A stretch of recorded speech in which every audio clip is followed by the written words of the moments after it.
Son injury. Her focus as a volunteer for IHC is monitoring Missouri legislation and regulations that may threaten our right to informed consent. Then we also have Jennifer Ann Barker, Director and founder of Informed Health Choice Missouri, health advocate, public speaker, and warrior for the kingdom. Jennifer started down a trail of research when their daughter had a brain injury at 2 months from the DTaP vaccine. While she was on the road to recovering her daughter, she was learning about vaccines and the history of vaccines. This led her to starting a St. Louis support group in May 2016, which eventually became Informed Health Choice Missouri. Let's give a clap for our guest speakers. Okay, first off, do you want me to give the screen to you, Shelly? You want to be the host? Sure. Okay, and did you guys hear it say that it's recording? Yes. It is recording. Okay. We had this I'll go figured out first. before. Share screen. Okay, I'll get started. I'm Shelly Smith. I live in just south of Springfield, Missouri, and I'm if I can do this, anybody can do this as far as being involved. And I've just been so inspired listening to your meeting, all of it. That's the way to do it, the way you're doing it there, by being involved in every part of your county government and in also in running candidates. I'm just so thankful for those of you that are running. I just want to say that briefly, and just grateful for you all. And you're well known across the state. Everybody knows that you're killing it in Cape. You're doing so great. So anyway, I wanted to share with you tonight some of the things that I've learned about the rulemaking process and administrative rules, and how important this little part of our state that's sort of it's something that not everybody wants to look at because it's so incredibly boring, I guess I should say. It's like this thing that is sometimes hard to understand. It's a little bit dull, and so people don't look at it, but it's very important. And there's things that we can do as individuals to preserve liberty just through rulemaking and monitoring what goes on with rulemaking. So I'll tell you a little bit about myself. Well, you heard the bio. I got involved when I was trying to help a family member that had a diagnosis, and I was then I got involved in legislation because of vaccine laws. Like California got rid of their religious exemption, and so that launched us into my family into trying to preserve Missouri's religious exemption. And then I got involved in legislation. And I've just been trying to do things in my little house here south of Springfield, to maybe make things better in our state. So that's sort of my background quickly. But what I ended up learning is I have been an illustrator for 30 years, and I do calendars. I paint calendars and have done books and things like that. And one of my business partners said there's this thing called the black cloud theory, and it's the thing that people don't want to do. That's the thing you can make money at. That's where your opportunity lies. And rules are a lot like that. It's the thing nobody wants to do. A chief of staff, in fact, one who'd been at the Capitol for a long time, told me that nobody reads rules. And that's a chief of staff in the Senate, and I'm sure they do. He was just joking, but people don't want to do it. And also another friend, you were talking about ordinances, city ordinances. I was talking to a good friend that you guys know, and he was talking about an ordinance in their city that was related to the COVID lockdowns, and it was just like a lot like the one you mentioned. It was scary. And I said, how did you find out about that? And he said, I've got this friend that reads ordinances, and he said, it's sort of like, he said, I've got a lot of strange friends. I have friends who read the CSR, and that would be me. So anyway, there are devils in the details here. We can do a lot of good work if we know the details. So I'll start quickly here. Regulations, if those of you that already know about this, just please abide my definitions for the people that don't know a lot about it. But regulations, rules and regulations, the definition of administrative rule just means an agency statement of a general applicability that implements, interprets, and prescribes law or policy. So the way you think of it is the Constitution is like the big circle in a Venn diagram, and then statutes is like the second circle, and then administrative rules is like the smaller circle. So rules, so first there's the Constitution, and it tells us, you know, it protects us from government. I mean, the Constitution tells government what they can do, right? And then there's the statutes, and then there's regulations. And so regulations can't go beyond the statutes, and statutes can't go beyond the Constitution. Huh. So regulations they're very limited. So I think of it like a family. You know, there's God, and then there's parents, and then there's children. That's the way I view how this authority should be. So, you know, children have to answer to parents, parents have to answer to our Father. So think of that when you think of regulations. Let's see. And I've got a file here that Jan can share with you about that has more information, but I'm going to go through this quickly. So an executive department, these are the departments of the agencies under the governor who handle things like the Department of Revenue, the Department of Health and Senior Services, which is the one we deal with the most, the Department of Commerce. All these different departments are under the government or the governor, and they create these rules that implement the laws that are passed. So that's basically how that works. Just think of the legislature's over here making laws, and as soon as they make a law and they say the department shall promulgate rules, the department connected, or that would be the one that would promulgate rules for that law, then they can start promulgating rules. So when I say promulgate rules, I mean, it means file a rule. We'll talk about that process, file a rule, and then it becomes part of the Code of State Regulations at some point. And so the Code of State Regulations is just all the regulations for all the operations of the government. And it's arranged by title. Statutes are arranged by title also, but these are arranged by title, 1 through 20, 21, something like that. The Missouri Register is a publication. We'll talk about that in a minute. It's a publication that has, you need to be reading the Missouri Register a couple times a month, just glancing at it. That's part of the monitoring process. But that's an online publication and that's part of the Secretary of State's office. So, so we'll talk about the Register. It's published twice a month, and it covers the executive branch. Like all of the executive orders are in the Missouri Register. The emergency rules and proposed rules are all in there. The Joint Committee on Administrative Rules, we'll talk about that. That's a committee of representatives and senators that monitors the rulemaking process. Okay, there are two different kinds of rules that we'll talk about the most.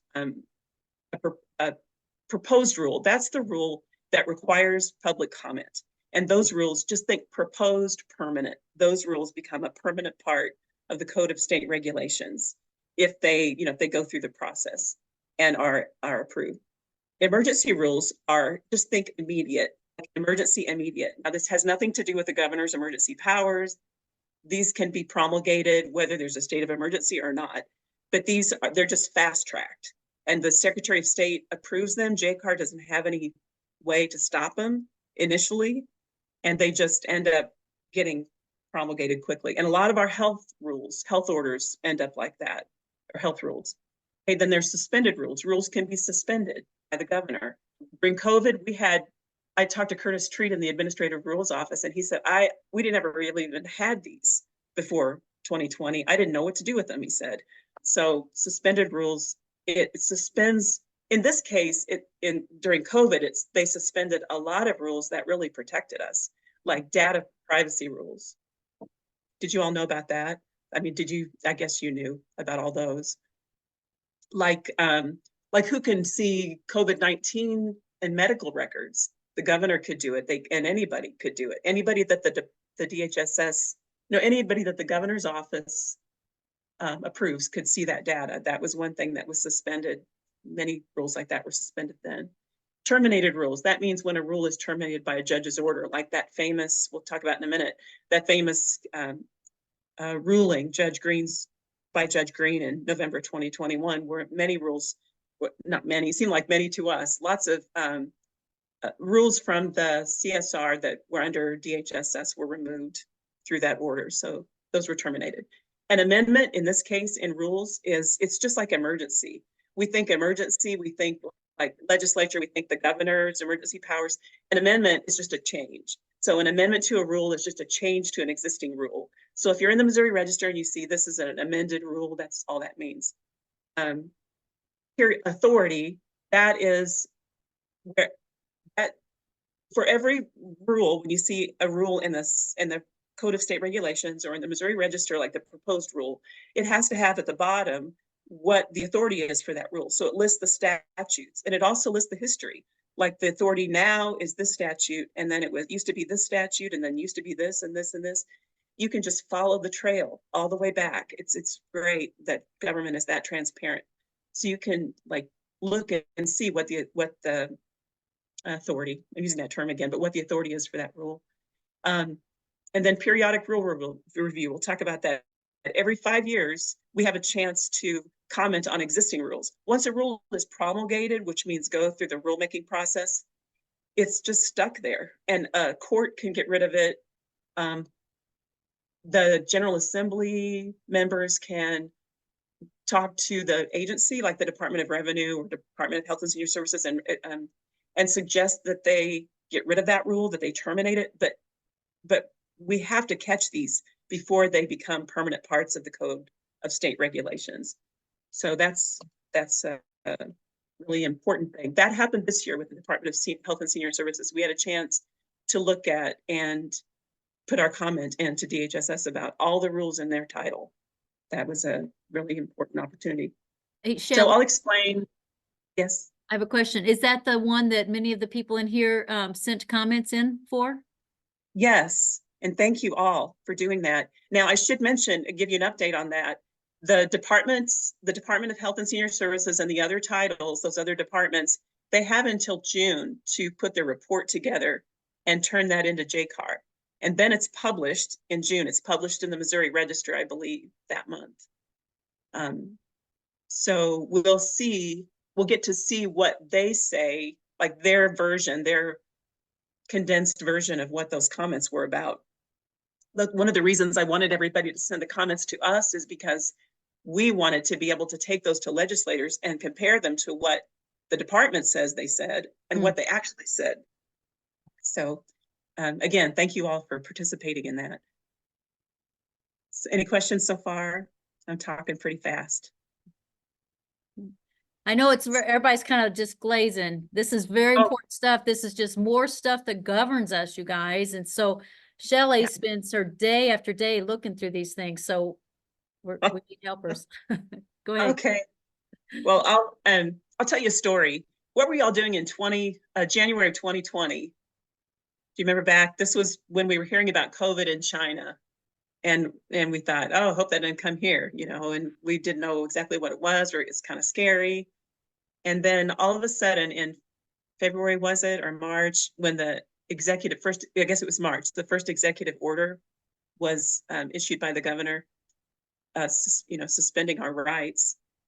During that time, little did we know, in January, a rule was promulgated that put COVID-19, a novel virus, in the immediately reportable category in the CSR, which means, hospitals have to report it immediately.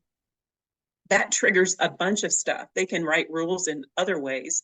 So in March, I started looking, that's the year I started looking at the CSR, looking at rules. And I just happened to be looking at DHSS rules. They have to list their proposed rules on their site. And I saw this rule that was it was just gathering orders. It was a rule that would allowed them to issue a pandemic. The department head could issue a pandemic, and they could do blanket gathering orders across the whole state, not just in counties, but across the whole state. And I thought, this cannot be right. I don't really know what I'm doing, but that does not sound good. And so I shared it with people that knew what they were doing. And together we did an alert. I don't know if many of you remember that. We did an alert, and other people got on board, and everybody was doing these alerts, and we got thousands of letters to the department, and we got that thing terminated. Ron Calzone got involved and got Bob Onder in the Senate and Representative Baker to write letters to DHSS, and they terminated it. So that was an example of how people rose up when a rule was just being proposed, and we got it. They got rid of it. And that was an emergency rule, which means it was already in effect, and a proposed one, which means it was, it was proposed as to be permanent. So we got both of them gone. So I'll tell you more. Let's dive into what rules are. So when I talk like this, it reminds me of, has anybody seen Monsters University? My son is 13. And so I've seen, like, I have this whole catalog of kid movies as reference here, but there's that scene where Sully and Mike they get kicked out of the scaring program, and they end up in a scream can design class, and the professor is really boring, and he goes, "Welcome to the exciting world of scream can design." That's how I feel like when I'm talking about this. It's pretty boring, but hang in there with me. We'll try to make it fun. So if you look at this screen, this just explains how these rules are written. So when you look at a regulation or a rule, the way it's written, the way the numbering system goes, it's just the first number is the title. So, just but we always know our title is 19. We're always working with 19 and 20. So 19 is Department of Health and Senior Services. 20 is Commerce, the Department of Commerce. But everyone, like DESE has a title number. All of them have numbers. And you can see those at the Secretary of State's site. And I've included links in the PDF to all of this. So the next one is CSR, or the next thing in this here is CSR. That just means Code of State Regulations. Then 10 is the division. So within that title is the division, and here is the Department of Revenue. So that's like the under 12, under the Department of Revenue is the Director of Revenue, is 10, chapter 10. And then this is, I'm sorry, that's the division, refers to the division, the Director of Revenue. And then here's the chapter 23. And then here is the actual rule. And so I'll show you an example of that. And just bear with me here. Well, let me show you. Here's all the departments. Here are all the departments under the executive branch. And the governor looks all over all of these. So these are all the departments. These have numbers. 19's here. We were looking at 12 a minute ago. So let me show you an example of well, let me see. Let me back up here. Let's talk about statutes. The statute that governs rules, let me find that real quick. Okay, so every rule has to have statutory authority. Now hang in there with me. So just think, the rules down here, the statutes here, the Constitution's up here. So for every rule, we can trace it back, like with strings, back to a statute. And so, but there also is a statute that governs rules and how rules can be promulgated, and the whole rulemaking process is governed by a statute. Now, there is even a rulemaking manual that I've given you a link to that you can see, and it gives you all how rules are made. So, but just remember, chapter 536 in the revised statutes is the rulemaking statute. So you can go here and you can see all of these laws about how rules can be made.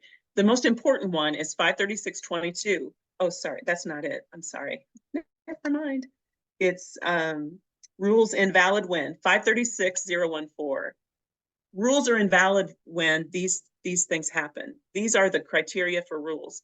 They're invalid when there's an absence of statutory authority. That means there has to be a law or a statute or any portion thereof. The rule is in conflict with state law, or the rule is so arbitrary and capricious as to create a substantial inequity as to be unreasonably burdensome on persons affected.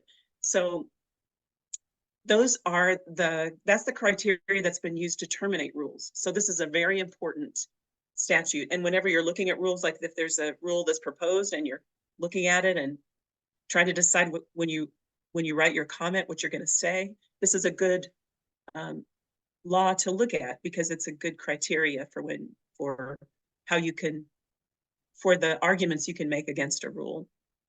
So let's see, let me go through I had these sort of in order so we can look at them. So the administrative rules are governed by they're under the Secretary of State. And if you ever have any questions, call this number, call here, and they'll probably have you talk to Curtis Treat, and he is the nicest guy, and he'll help you. So, but this is the place, sos.mo.gov, and I've got a link in the file.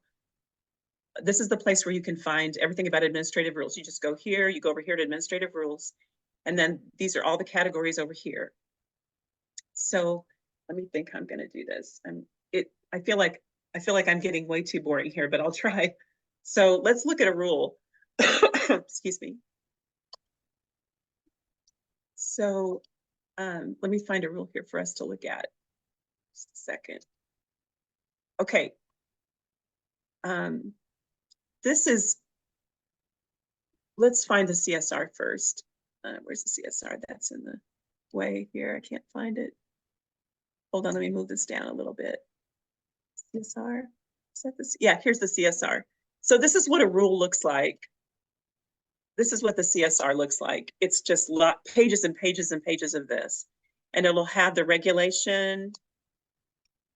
It'll start here in bold. This is 19, Title 19, which is DHSS, CSR, Chapter 20, which is Public Health, 20, which is Communicable Disease, and then 060, which is the specific rule. And so it'll have the purpose here, and then it'll go here. And I've got in the file, I have described for you what these other numbers, like these other, the way they've numbered it and lettered it, what that is, but we won't go into that here. But if you're ever writing, it's handy to know what those are called. So at the end of this rule, and this is one of the rules, in fact, I'm trying to think if this is a new one. This is a really key part of the CSR. It governs what they can do in case of an outbreak of disease. And it's a lot of scary stuff. Like, you know, they can institute control measures, all of that. And this is the part of the CSR that was terminated by Judge Green too. So this is really important. But I just want to show you as an example here at the end of this rule over here in this italics, that's the authority I was talking about. So the authority for this rule is 192.005, and that is, I have this somewhere, 192.005. That's, you know, that refers to a Missouri statute. Is that here? Yeah. Well, 192.020 is the one I have up here. So it's a statute to safeguard the health of the people in Missouri, certain diseases to be included in the communicable disease or infectious disease list. And it's the general duty and responsibility of the Department of Health and Senior Services to safeguard the health of the people in the state. And they can make rules. They shall study the causes of prevented diseases and designate which the diseases are infectious, contagious. And they have the power and authority with approval of the director to present orders, findings, rules, and regulations that will prevent, this is key, prevent the entrance of infectious, contagious, and communicable diseases into the state. So this is one of the statutes that health departments used to lock down everybody because they were preventing the entrance of infectious, contagious, and communicable diseases in the state. When those blanket orders that I was telling you about, the rule that we got struck down because it was unconstitutional, when they struck that down, DHSS's comment was, we can do it by statute. We can do it another way. We don't need you. We don't need this regulation that we came up with. They could do it by this. So, the rules are a problem, but ultimately, you know, they go hand in hand with these statutes that give DHS the authority to create the rules. So both need to be monitored. So let's go quickly. Let's talk about the rulemaking process quickly and the timeline. I'll go back to my, okay, I think I have it down here. So this is the process of rulemaking. Let's see, let me get this bigger. So first, so with an emergency rule, see, I don't know how to make that go over. With an emergency rule, like I told you, and I remember emergency means immediate. With an emergency rule, they can, you know, the Secretary of State decides within 10 days whether that rule is okay. He just has to check off these boxes, like I showed you in the law. Is it capricious? Is it too burdensome?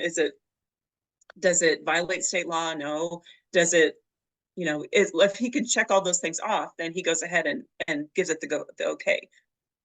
And it becomes a rule, but it can only last 6 months. So emergency rules only last 6 months. That's different.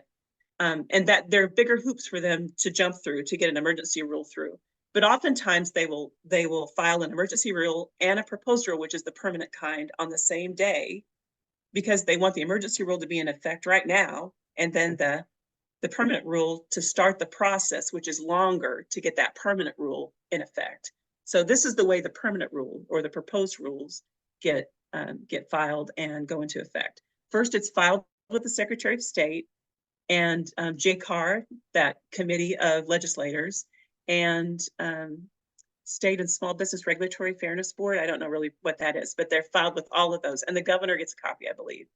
So that takes 30 to 45 days. Then the rule is published in the Missouri Register. Now that's key, right here is key. So on this proposed or permanent rule, once it's published in the Missouri Register, and the register comes out twice a month, on or around the 1st of the month and the 15th of the month. Once it's published in the register, that triggers the 30-day comment period. So, but you can usually find out that a rule is going to be proposed soon. It's going to be published soon if you get on their notifications list. And there's with the Secretary of State's office, you can get on their website and sign up for notifications. I put a link in the file that I'll share with you to that, so you can sign up for notifications. But it'll tell you that this rule has been filed and approved, and it's going to be in the register. So you can be ready for it. You can get your action alert ready if you are opposing it. But once that's filed in the Missouri Register, from that day, you have 30 days to comment. And by commenting, what that means is you follow here, I'll show you what that means. Let's see, let me find a Missouri Register. So here's a proposed amendment in the register. Let me go back up here quickly and show you. So the register, the frustrating thing about the register is it's just one big document and you have to scroll down to what you want. So when you go down here, you have to keep scrolling, and it'll go by title, by number. So title 15. So, I'd be scrolling down here looking for title 19 is the ones I want. So, and they do the emergency rules first and then the proposed rules second. And again, this document comes out twice a month, and they're all on the Secretary of State's site. So proposed rule, sorry, take it down here. Proposed rule. Okay, so here's a proposed rule. It's an amendment to a rule, so it's just a change to a rule. That's all the amendment means in this context. So sorry to jump this. So it's an amendment to a rule, and the bold language, just like with the bill, is the new part. So this is what they're adding, and it always has a reason for the purpose. And so you look down here, and it has the authority. And so so then at the bottom, it has notice to submit comments. So it tells you how to submit comments. Anyone may file a statement in support or in opposition to this proposed, which is the permanent kind of amendment. The emergency amendments, emergency rules, you can't comment on. But these proposed ones, which are the permanent ones, are you can just follow these rules. You send your letter to the department itself. It's kind of like sending it to the fox who raided the chicken house. It's like a chicken sending their letter to the fox, but that's what we do. So we send it to the agency, and you've got to get it there within that 30-day time period, and then you can comment. And then what happens next, we'll go to the next phase here. Oops. Go here. Okay, the next is the comment period ends, and within 60 days, that department has to file an order of rulemaking with JCAR. And then JCAR gets a chance to have a hearing and talk about it. So they'll schedule a hearing. They don't do this with every rule, but if they decide a rule needs some, their oversight, then they schedule a hearing, and then they file their order of rulemaking with the Secretary of State. And then the rule is, let me move this. The order of rulemaking is published in the Missouri Register. And what that means is all the comments that you have submitted will be published too. They'll say so-and-so commented on this rule, comment number 1, they had this comment, and this is what the department says in response to the comment. So, and then after that, and then it says what the department's going to do. Sometimes they don't do anything. Sometimes they do more. So, and then once that's finished, the department decides what the rule is going to be based on the comments, and then it's they issue their order of rulemaking, and then within 30 days, it's published in the code, and then 30 days after that, the rule's effective. So 30 days after it's published in the code, it's effective. This whole thing takes sometimes 5 months. So this is how a regulation that a department decides is important to them, like like, here's an example of a regulation. Like, in 2021, Commerce decided that, the Board of Pharmacy decided that pharmacy techs could administer vaccines, and they had never done that before. They just said, you know, pharmacists are too busy with this COVID crisis to administer vaccines. We should let techs do it. So they did it by rule, and that took about 5 months, and that rule became effective. So pharmacy techs by rule can administer vaccines. And now they've expanded what pharmacists can administer, the vaccines they can administer. But by default, because they can administer them, now techs can administer them because of this rule. So that's kind of how that works. Let me think. So we talked about this timeline. Let me back up. Okay, so we talked about the timeline. Let's just talk about quickly rid of this, and we'll go back to this. So what can you do? Down here, just a second.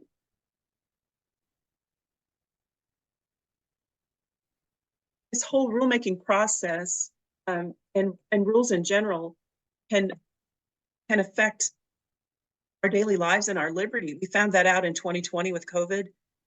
You know, all of a sudden, they could tell us we couldn't go to church. You know, that was emergency orders, but they wanted it to be permanent, that the director of the Department of Health and Senior Services could say, because this is a pandemic, all of you across this whole state have to suspend your liberty in order to protect your neighbor in this health crisis.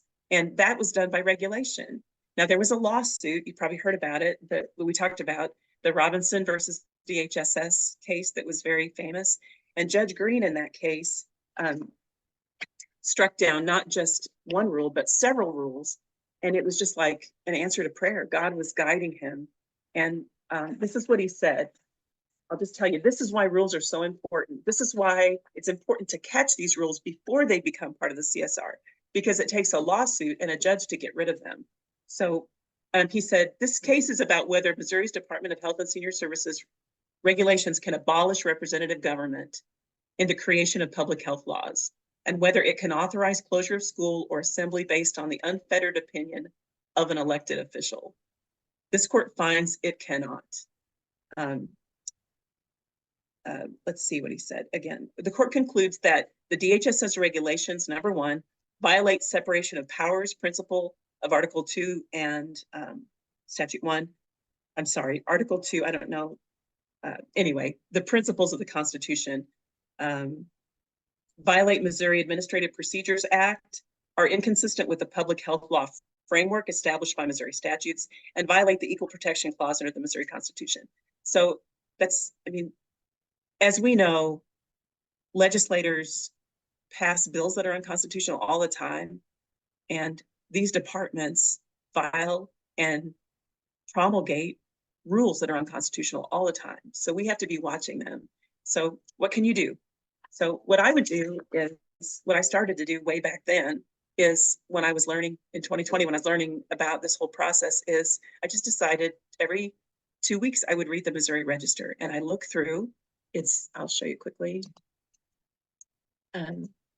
Where's the register? So here's the register. It's in the Missouri Secretary of State's site, and you just go over here to Missouri Register and click that.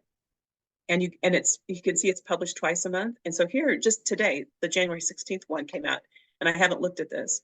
So you have to scroll down every time, and you can see up here it has the emergency rules and the proposed rules, orders of rulemaking, dissolutions. Those are business dissolutions.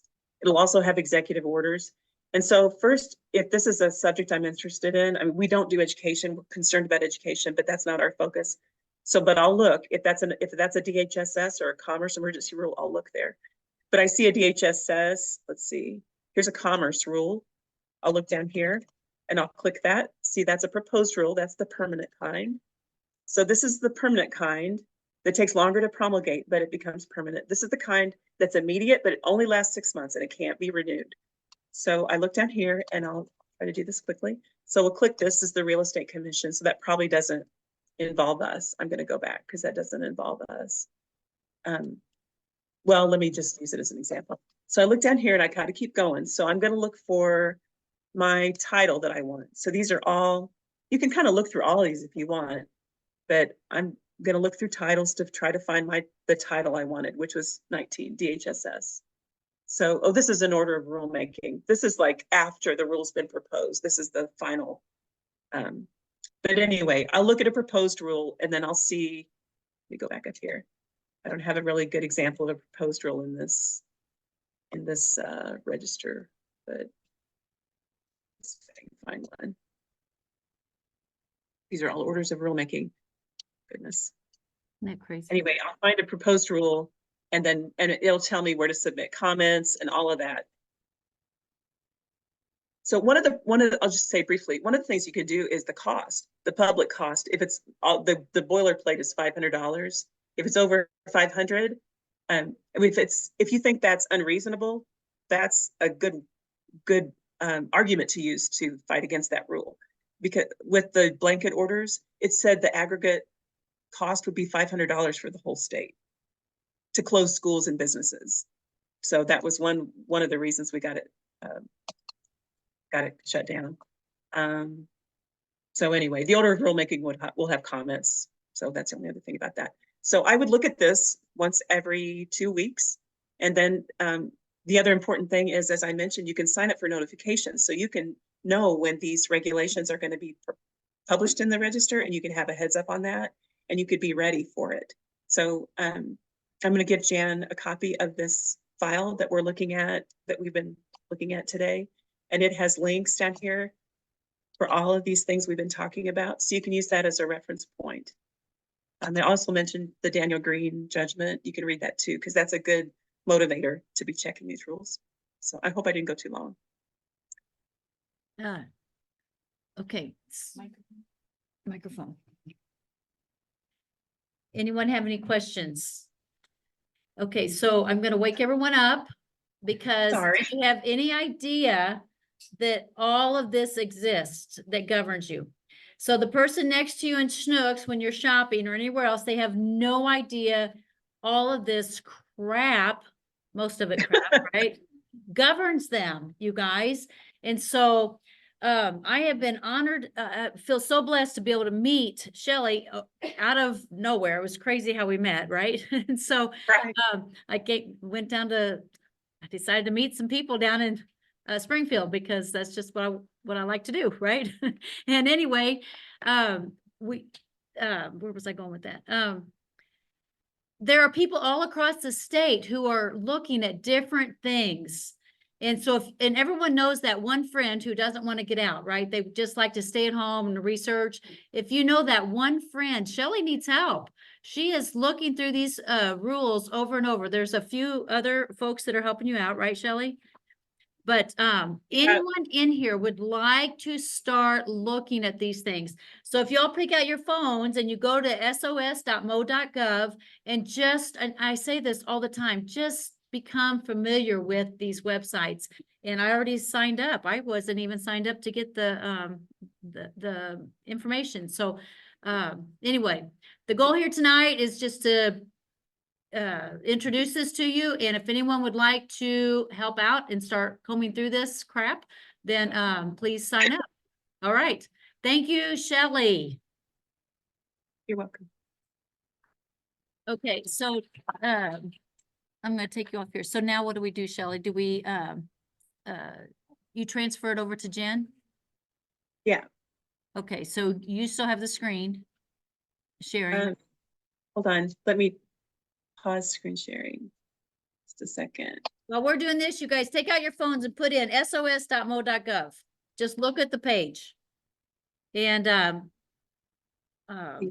sharing. Stop share. I'm going to stop share for me. Okay. Okay, so do you have it back? Jennifer. So share screen. That didn't come up last time. How do I? Do you want me to try to share my screen? Are you able to share the screen? Do I click that? I'm sharing now. Can you see that? Let me get out of that. Yes. All right. I'm gonna plug you back in to here. All right. Ladies and gentlemen, Jen Barker. Hi. Thank you so much for having me, Jan, Guardians of Liberty. I'm so thankful to be here with you. I'm so thankful for Shelly. Shelly, thank you so much for sharing all of that. I'm founder and director of Informed Health Choice Missouri. That's our 501c3, our nonprofit. And we also have a 501c4, which is Informed Health Choice. And that's where Shelly does most of the work, is through Informed Health Choice. But I'm sharing the screen here from our website. I just wanted to share some information about who we are and what we do at both organizations. And so for Informed Health Choice, the one that Shelly has been presenting on, that's where we do most of our legislative work. We go to the Capitol, we educate legislators, we try and do all that we can to make sure that the legislation that is going to hinder health freedom is squashed, and the legislation that would help health freedom, we try and push that along as best that we can. So Informed Health Choice Missouri, our 501c3, our 501c3, I'm sorry, we do a lot of educating and empowering Missourians about how they can make their own healthcare decisions freely without any coercion. It's really important to us that we keep that right, that God-given right, and we protect it fiercely. And so, as Jan had mentioned earlier, thank you so much, Jan, for talking about the handout that we've had created in regards to the IP. The IP is an initiative petition, and we know that many people have reached out asking because they've heard about this initiative petition to protect informed consent. It's more being pushed as that they are going to help us gain informed consent, and we already have informed consent. And so that IP actually would hinder the rights that we currently have, our God-given rights that are protected by our constitutions. So thanks for mentioning that, Jan. But I just wanted to give a little bit of information about who we are, what we do, and how you can get involved. We are a very spirit-led team. We open our meetings like you do in prayer. We give everything over to the Lord, and we know that as long as we're doing His work and we're very spirit-led, that there's nothing to be concerned about in fear. So I just wanted to reference Isaiah 8:12 through 13. We will show no fear towards evil, but we will overcome it. And then Proverbs 29:25, we will have no fear of man, but walk in the fear of the Lord. And so as Informed Health Choice and Informed Health Choice Missouri, that is very key to us, that we do everything in the Lord. But we, in regards to educating, we educate on vaccine, masks, immunity, parents' rights, children's health, pharmaceuticals, any type of health-related important issues. We love to educate legislators, as I had said before, and the public about the broad absolute right to refuse consent to anything that you do not want done to your body. And we just are holding our legislators to keep their oath to support the Constitution of the United States and the state of Missouri. And I also want to just mention a few things. If anyone is wanting to help with things like Shelly does, we are very thankful for the work that she does. I know she has a huge workload, and so we are definitely search for people to help with those things that she's doing. We have lots of tasks that can be done from home, and most of the tasks that Shelly does are from home. There's legislative planning and strategy. Monitoring legislation is a huge part. Communicating with legislators via email or telephone, communicating with members and communicating with the public.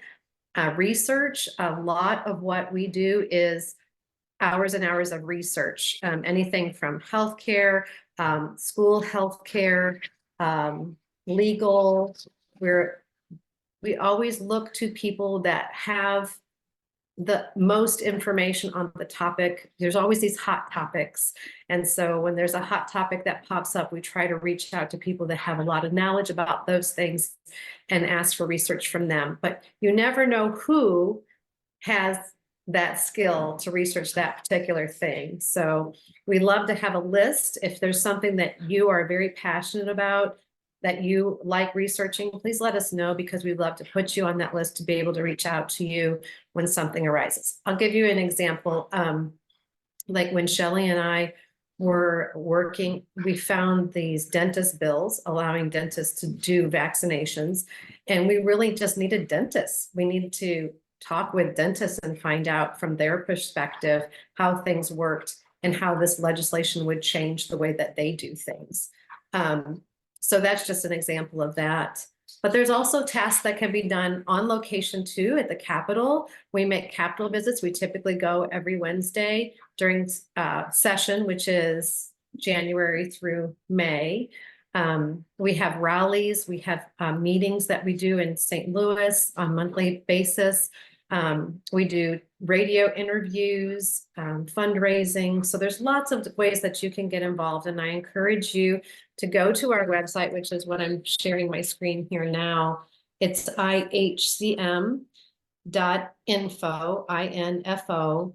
And on this website, we try to provide our members with possibly everything we can. And this is all what you're seeing right now is what the public views. We have volunteer information here, which gives lots of different options of ways that people can volunteer for us. We have our legislative tab where we keep people up to date with what we're doing at the Capitol during legislative session. We try to keep up with action alerts and things on this portion of our site. We have lots of resources if you're looking for food resources. That's a big hot topic right now. People don't want meat that has been, the animals have been injected with mRNA technology. And so we have resources for that. We have book resources and websites, documentaries, just a plethora of information. We also have recommended doctors, other healthcare, health freedom groups throughout the United States. I just could go on and on because our website really does have a lot of information. Jan, how am I doing on time? Everybody doing okay? We typically stop around 6:50. Let's go. We'll stop at 6:55. Oh gosh, I don't know that I need that much time, but okay, keep going. There's a couple of things that I wanted to dive into, things that I've discovered recently, and I did a lot of research the past few weeks on something that I really wanted to make sure everybody was aware of, because this really took me off guard, and I figure there are probably a lot of other people that don't know anything about it. So this, you probably do know that they're putting in health clinics in our schools. And so I'm trying to think of the name. It starts with an S and it's escaped to my brain right now, but there's a particular company in St. Louis that usually puts these health clinics into the schools. And when I say health clinic, they are where children can go and get a physical done. They can go and get vaccinations done. They're pretty much can do anything that they could do at their doctor's office. And what they're trying to do and how they're selling it to parents is, we know that you're so busy these days that it's hard to get your kids to the doctor, so they can go have a visit while they're at school. And so they can schedule a doctor's visit, a health clinic visit during the school hours, and you don't even have to be there or be involved, which is really extremely scary to us. And so if you don't know about that, I highly suggest that you look into it and see, does your school have a clinic that they are running, and what exactly is that clinic currently doing? So we know that those are being implemented and are already established in a lot of schools. But something that came to my, that I became aware of recently is something called Raptor Technologies.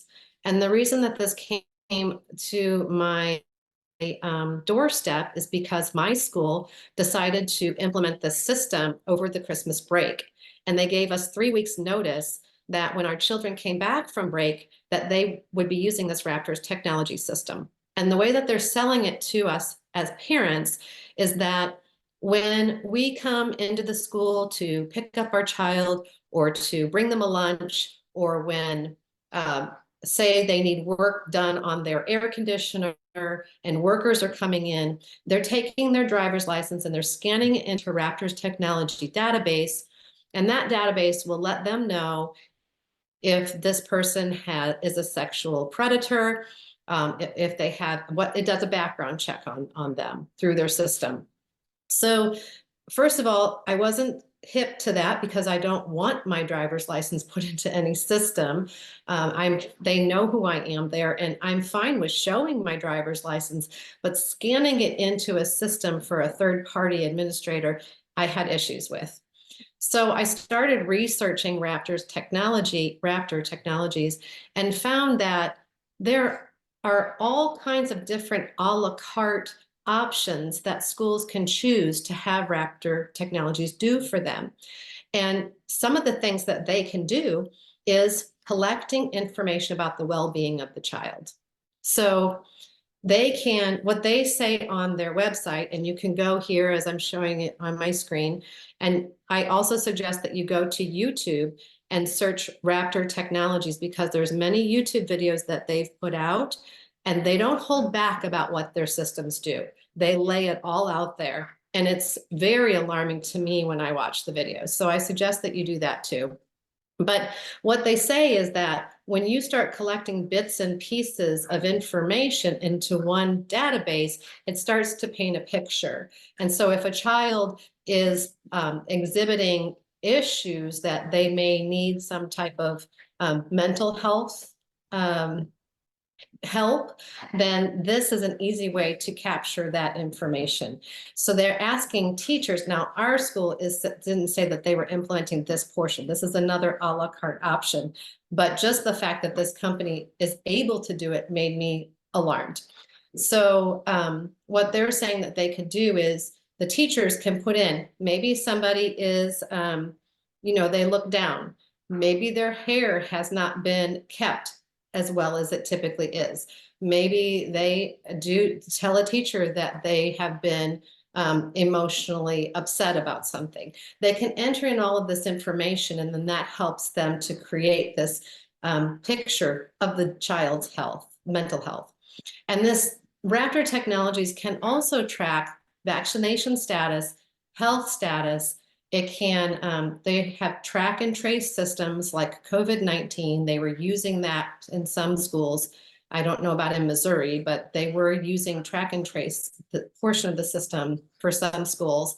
So there's, as you can see, there's lots of different ways for them to collect data and information on your child. And I just found this to be horrible. I don't believe that their medical information should be available to anybody other than parents and healthcare providers that the parents give permission to.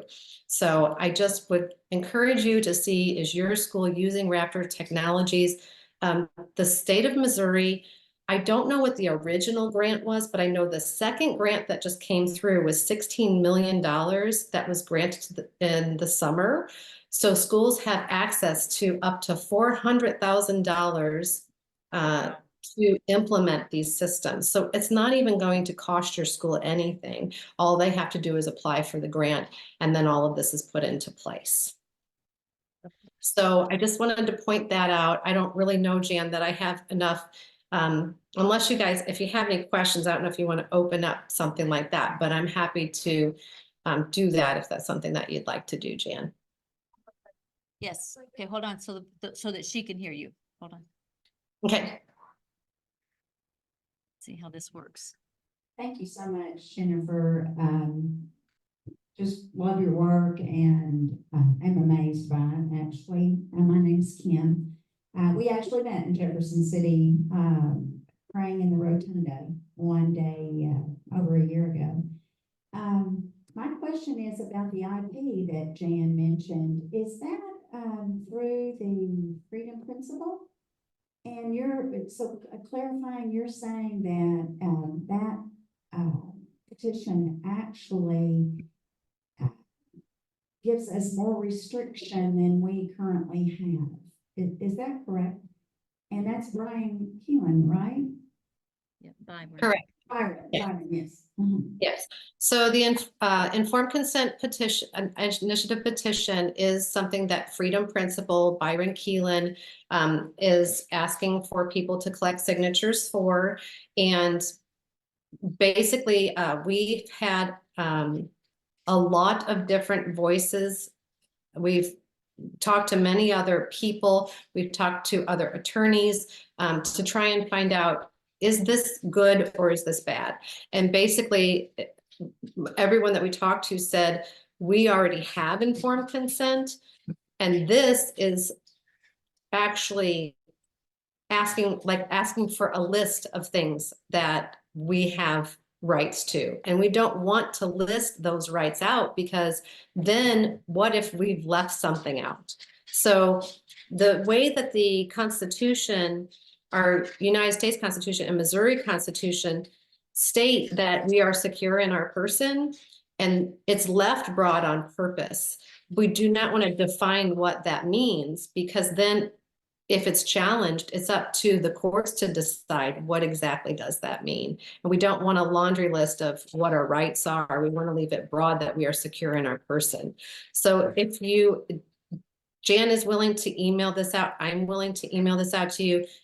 It describes in detail, we took a lot of time to put this together, of what our constitutions, our common law, and what our constitutions already say about being secure in our person, and what it means, what the IP would do, and leave open to interpretation by the courts if it were to come to that. So it is something that's very concerning to us, because we, like I said, we protect informed consent fiercely, and we protect our God-given right to being secure in our person fiercely. Does that answer your question? Anyone else? No more questions? Okay, why? I do have a comment. Okay, I have questions. Go ahead. It seems to me to be not frustrating, actually, but confusing, particularly those of us who have just kind of entered into the fight, to see we have a Signal group and we have a Telegram group, and you come to trust what they have to say, and then there's this which I wouldn't have thought of, and thank you for pointing that out, and the people that do the work behind it, but you trust what they say. And so when we first saw this, we thought, oh, that's going to protect us from that problem. There are 1,000 of these out there, it seems like, for the coming year. But so how do we sort through all of that? Is there a group that we should get involved with on Telegram or Signal, other than maybe the ones I know about right now? Are you on our IHCM Signal chat? Are you already on there? Is that what you're talking about? That's a I good. am not. Well, I'll I'm put that on up. several: education, freedom, conservatives, Rhino Watch. I mean, there are 1,000 there from. Yeah. Yeah. Well, I would highly suggest joining our IHCM Signal chat. We also are on Telegram. I do feel like the Signal chat is much more personable.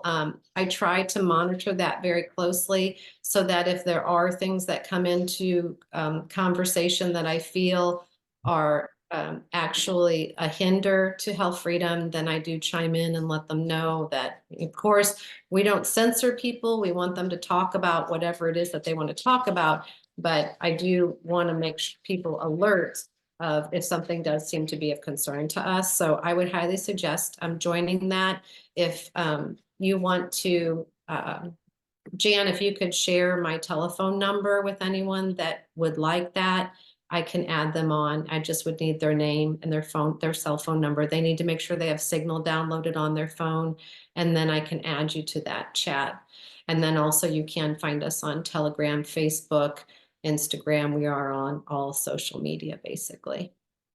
So we'll post that, and if you want to be on the private chat, then be sure to see. I'll give you your number. Perfect. Mhm. Mhm. All right.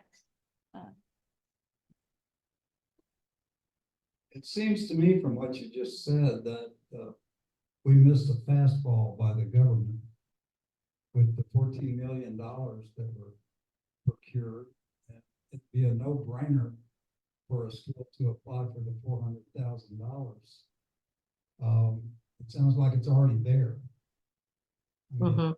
if I were an administrator, I would have applied for it immediately. What defense do we have in this situation? You know, I really don't know what defense we do have, because when I reached out to the school and I told them I am opting my children out of Raptor Technologies system, we do not want them to be a part of that. And the principal messaged me back and she said, I'm going to put in a request with the IT department to have your children excluded, which didn't really satisfy me when she said, I'm putting in a request. And so being the researcher that I am, I spent another 3 hours researching Raptors technology after this email was sent. And I'm emailing her at 2:30 in the morning saying, I need confirmation. I need you to send me confirmation that my children's information has not been put into this system and will not be put into this system. And so then she messaged me back saying, as I said before, your children are not in the system. And I thought, I'm not going to play that game with you because you left it the way that you said that you will put in a request. That's not confirmation to me. That left it open to where she could later on say, oh, I'm so sorry your children were put into the system. I had put in the request and it was overlooked. So the only thing that I can say is I would, to make sure that you're sending it in writing to the school that you are opting out of the system and you want confirmation of that. That way you're protected, at least somewhat protected, from the children's information being put in there and your information from being put in there. Thank you. Sure. Because I do agree, most schools probably will jump at that and take the grant and implement the system.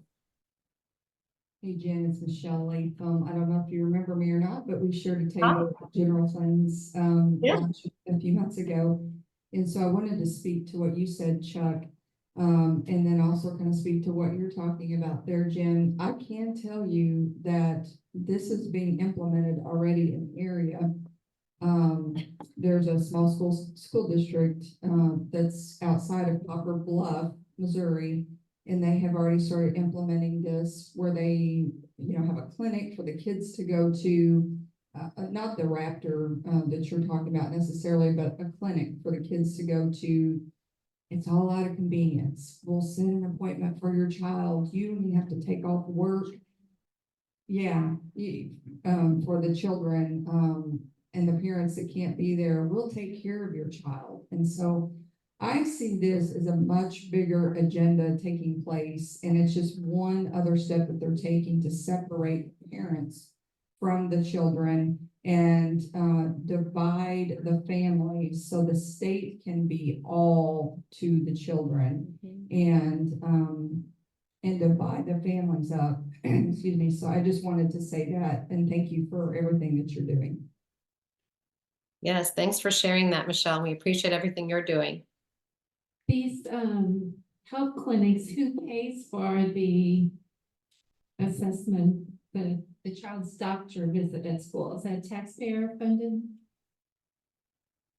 I don't believe that's taxpayer funded. I believe that would there could go through insurance. Okay. So that insurance would be paying and you would be paying your copay. That's how I understand it works. Okay. And Medicaid, yeah. We have it in Cape. Kim says we have it in Cape. We have a clinic. Yes. I think it was at the end of the year last year, they voted to implement the medical provision as well as mental health. And do you have anything to say about the compact Senate bill that created the medical compact in Washington, D.C.? Well, I don't know a whole lot about the compact bill. I believe it's about in regards to licensing for medical professionals. Shelly, you probably know more about the compact than me. Do you mind speaking to that? You're on mute, Shelly. Are we talking about the bills that passed last year? in Yes. Missouri, Yes, Interstate Medical Licensure Compact. yes. Yes, we sort of stood down from that because the initial comments we got about it was it could possibly be good. And it wasn't until later in the year that we realized it's part of, like all of these bills are we've been seeing, it's a piece of the puzzle, and we don't know how often it's not clear to anybody, including those who are the most informed, how it's going to fit into the bigger picture. And so that got by us. And we still don't know all the pieces, what the puzzle will look like when all the pieces fall into place. So, Mhm. and there are more compacts this year. We're seeing more as we're looking at new legislation for 2024. All In right. fact, that reminds me that if anybody wants to help with reading legislation, that is a huge task that we have in front of us. We're currently doing that. And we're happy to help teach you. It's really not that difficult to learn how to read legislation. And so if you're willing to help with that, please reach out and let us know.